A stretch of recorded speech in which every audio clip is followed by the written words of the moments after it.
Hello guys, welcome back again. This is Rohit Kharwar और आज हम नए वीडियो के साथ आए। इस वीडियो में हम बीएससी कंप्यूटर साइंस के बारे में डिस्कस करेंगे, उसके कितनी करियर अपॉर्चुनिटी है उसके बारे में देखेंगे।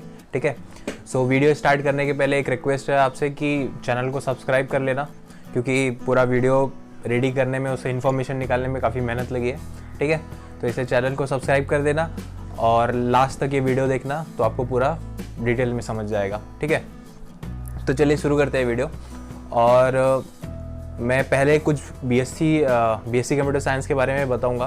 बेसिकली एक कौन लोग करते हैं बीएससी कंप्यूटर साइंस, जिनको बीटेक में एडमिशन नहीं मिलता, जिनको बीई में एडमिशन नहीं मिलता और जिनका जेई वगैरह मेंस में नंबर कम नहीं, मतलब परसेंटाइल वगैरह कम आते, मोस्ट ऑफ द लोग वही बीएससी सीएस के लिए जाते हैं। नहीं तो कुछ लोग भी ऐसे भी होते हैं जो जिसका मतलब 12th में काफ़ी अच्छा हाई परसेंट आ गया है और वो डायरेक्ट ग्रेड ए के कॉलेज के लिए बीएससी सीएस में, अगर ग्रेड ए का कॉलेज मिल रहा है जहाँ पे काफ़ी अच्छी प्लेसमेंट्स आती है, तो वहाँ पे अप्लाई करते हैं। ठीक है, वहाँ पे डायरेक्ट अप्लाई करते हैं। तो कुछ ऐसे लोग भी होते हैं। तो बेसिकली पहले मैं बता दूँ, इसमें 3 कैटेगरी होती है अगर आपको सॉफ्टवेयर रिलेटेड कोडिंग फील्ड्स में जाना है। तो पहला हो गया बीटेक और बीई। ठीक है, बीटेक बैचलर ऑफ टेक्नोलॉजी और bachelor of engineering. Second category हो गया BCA, bachelor of computer application. और थर्ड पे आता है आपका बीएससी कंप्यूटर साइंस। तो बेसिकली बीएससी कंप्यूटर साइंस और बीसीए में मैं थोड़ा डिफरेंस बताऊंगा, क्योंकि जो बीसीए होता है वो इंडस्ट्रियल वर्क होते हैं उस पर ज़्यादा फोकस करता है। जो इंडस्ट्रियल में क्या सॉफ्टवेयर चल रहा है, क्या काम चल रहा है, उस पर ज़्यादा फोकस करके पढ़ाता है।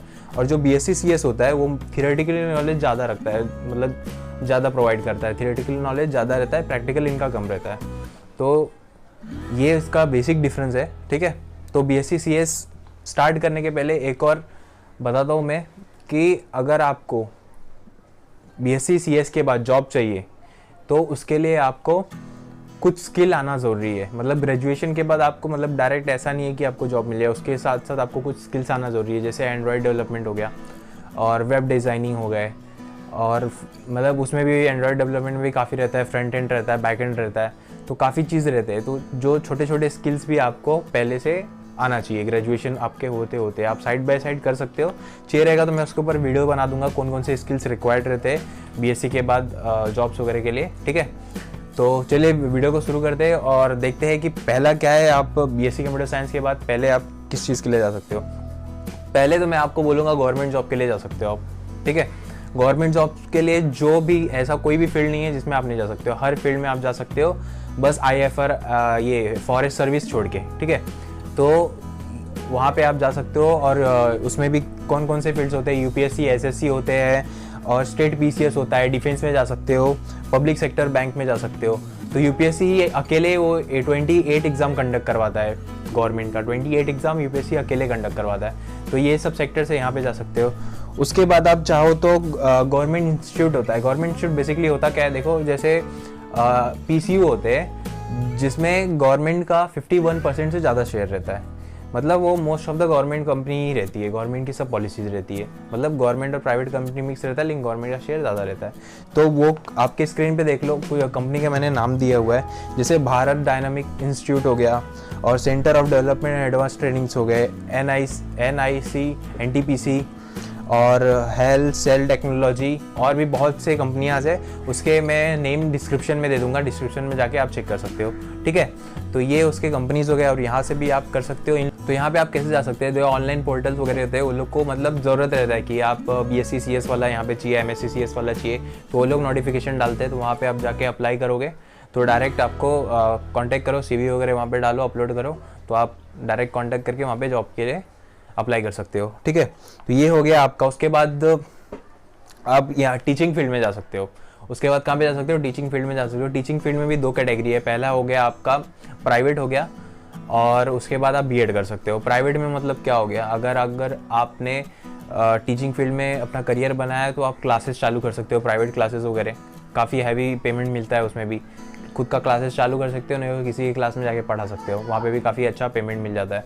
और नहीं तो बीएड करके आप सरकारी नौकरी कर सकते हो। ठीक है, तो ये हो गए टीचिंग फील्ड्स के। और इसके बाद आप जॉब कंपनी, उसमें आपका प्रोफाइल क्या रहेगा, जॉब प्रोफाइल क्या रहेगा अगर आप BSc CS वगैरह करके जाते हो तो उसमें स्क्रीन पे दिया है, आप चेक कर सकते हो क्या आपका जॉब प्रोफाइल रहता है। जैसे सॉफ्टवेयर इंजीनियर हो गया, डाटा एनालिसिस्ट हो गया, सिस्टम एनालिसिस्ट हो गया, कंसल्टेंट हो गया, डाटाबेस मैनेजमेंट, डाटाबेस एडमिनिस्ट्रेटिव हो गया और सिस्टम एडमिनिस्ट्रेटिव हो गया। ये आपका जॉब प्रोफाइल्स रहता है अगर आप BSc CS करके जाते हो तो, ठीक है।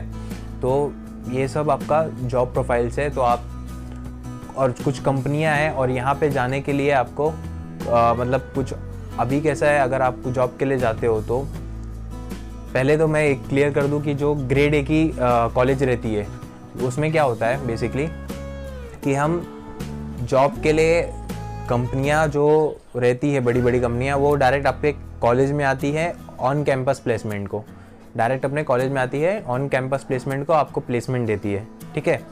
और जो ग्रेड B, ग्रेड C की ये होती है, कॉलेज होती है, वहाँ पे आपको प्लेसमेंट नहीं मिलता। तो आपको क्या करना पड़ता है, यहाँ से आपको कंपनी के पास जाना पड़ता है। और कंपनी के पास जाने के लिए अभी तो बीच में इंटरमीडिएट काफ़ी साइट्स हो गए, पोर्टल वगैरह हो गए, तो ये सब है। तो वहाँ पे आप डायरेक्ट अप्लाई कर सकते हो कि आपको वहाँ पे काफ़ी नोटिफिकेशन आते हैं जॉब्स के, वहाँ पे अप्लाई करके आप उन कंपनियों के पास इंटरव्यू वगैरह के लिए जा सकते हो, ठीक है। इतना समझ में आ गया आपको। उसके बाद अगर आप कंपनी जॉब्स वगैरह ये सब बता दिया मैंने, इसके बाद आप MBA कर सकते हो और PGDM का कोर्स कर सकते हो। MBA कर सकते हो, PGDM, और MBA PGDM में डिफरेंस क्या है, देखो MBA क्या होता है, 2 या 3 साल का कोर्स होता है और PGDM आपका 1 से 2 साल का कोर्स होता है। MBA आपका एजुकेशन पे ज़्यादा फोकस करता है, PGDM आपका इंडस्ट्रियल पे ज़्यादा फोकस करता है। PGDM का फुल फॉर्म क्या है, PGDM का फुल फॉर्म है post graduation diploma in management, ठीक है।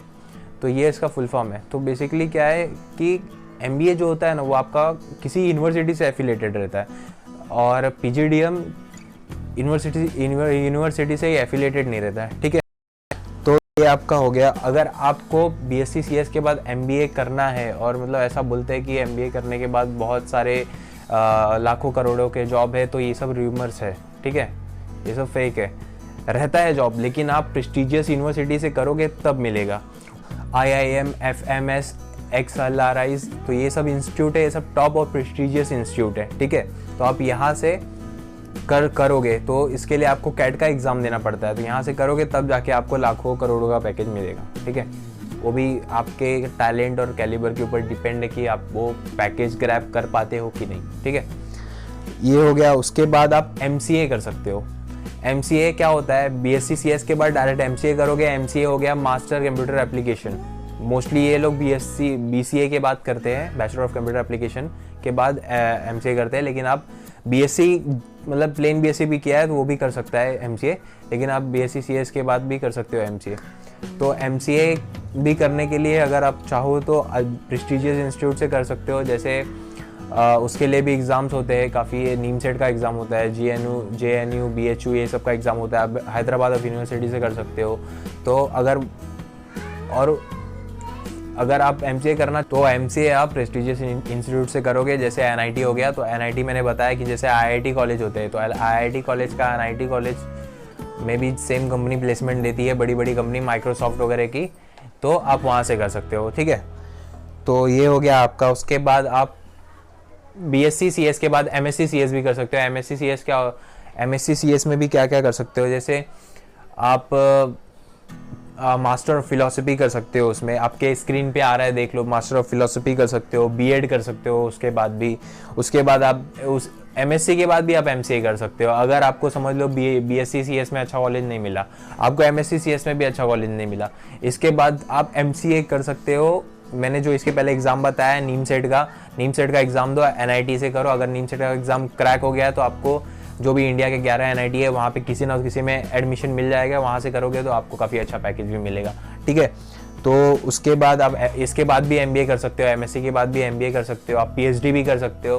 बेसिकली मास्टर ऑफ फिलोसफी और PhD में फ़र्क क्या है मैं आपको ये बता देता हूँ। जो मास्टर ऑफ फिलोसफी रहता है ना, वो आपका समझ लो दो साल का, 1 या 2 साल का रहता है, ठीक है।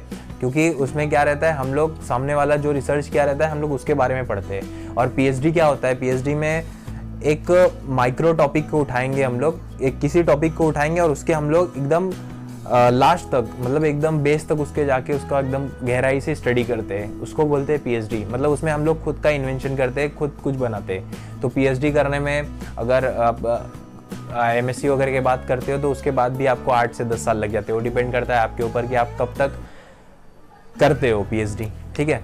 तो पीएचडी हो गया, उसके बाद आप नेट का एग्ज़ाम दे सकते हो। नेट का एग्ज़ाम देने के बाद लेक्चरर बन सकते हो। तो नेट का एग्ज़ाम दो और लेक्चरर बन सकते हो। उसके बाद आप एमटेक कर सकते हो। एमएससी के बाद एमटेक भी कर सकते हो। एमटेक के लिए गेट का एग्ज़ाम देना पड़ेगा। गेट का एग्ज़ाम दोगे तो आपको एमटेक में एडमिशन मिल जाएगा, ठीक है, अगर उसमें आपने क्रैक कर दिया। तो ये सब उसके सब पार्ट्स है। पीएचडी वगैरह कर सकते हो। उसके बाद पीएचडी कहाँ से करना अगर आप पीएचडी करना चाहते हो तो मैं आपको एक प्रेस्टिजियस इंस्टीट्यूट बताता हूँ जो मुंबई में है। टाटा इंस्टीट्यूट से करना, मुंबई का हेड ब्रांच है। हेड ब्रांच मुंबई में है। तो यहाँ पे अगर आप मुंबई के हो तो आप यहाँ से कर सकते हो पीएचडी, ठीक है। तो ये सब उसके पूरे जितना मैंने अभी तक कवर किया वीडियो में, एमएससी के बाद क्या क्या फील्ड्स है, उसके बाद आपका बीएससी के बाद क्या क्या फील्ड्स है, तो ये सब फील्ड्स है। आप जा सकते हो यहाँ पे और अपना करियर बना सकते हो। तो मतलब क्या है, अगर आपको जॉब चाहिए एमएससी बीएससी सीएस के बाद, तो मैंने इसके पहले वीडियो के स्टार्टिंग में बता दिया था कि आपके पास कोई ना कोई स्किल रहना चाहिए। तो अब मैं उस स्किल के ऊपर वीडियोस बनाऊंगा। उसके लिए आपको कमेंट करके बताना पड़ेगा कि हाँ, कि मैं उसके ऊपर वीडियोस बनाऊं कि ना बनाऊं, कि जो स्किल चाहिए आपको, जो स्किल जॉब दिला सकता है बीएससी सीएस के बाद, तो उसके ऊपर वीडियोस मैं बनाऊं कि ना बनाऊं, उसके ऊपर कमेंट्स करके बताइए। और मेरे चैनल को सब्सक्राइब कर लीजिए, क्योंकि आपको ऐसे ही इन्फॉर्मेशन वीडियो मिलेगा, करियर गाइडेड रिलेटेड वीडियोस मिलेंगे और एजुकेशन रिलेटेड वीडियोस मिलेंगे, मोटिवेशन रिलेटेड वीडियोस मिलेंगे। तो बेल आइकन को हिट करना, सब्सक्राइब कर देना और ये वीडियो को जो भी आपके फ्रेंड बीएससी सीएस करने वाले हैं उनके साथ शेयर करना और लाइक करना मत भूलना, ठीक है। तो मिलते हैं नेक्स्ट वीडियो में।